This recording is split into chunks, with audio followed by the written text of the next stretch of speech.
The consumer price index is a scam. Yeah. It's hugely manipulated. You know, there are three major ways.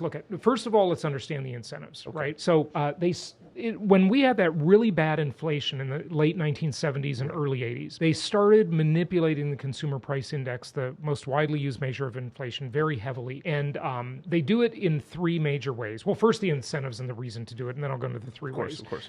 One incentive is, of course, they want to keep the voters happy, because when the voters aren't happy, the politicians don't remain in power. Right. Okay? And so they lose their jobs, and they want to stay in power, obviously. But the other thing is, you know, the government payroll is about 20% of the economy. That's a huge number, okay? Well, I had no idea it was that high. Oh, it's giant. I mean, think of Wow. how many government employees there are at the federal, state, and local levels, right? And so all of these government employees, their salaries are indexed to the consumer price index. They get COLA, cost of living adjustments, right?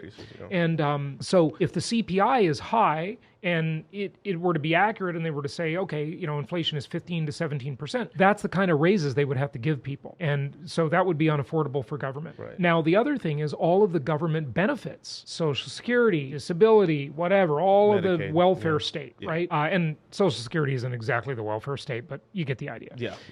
And all of that is indexed to inflation. So the government would have a very expensive problem if they told the truth about inflation.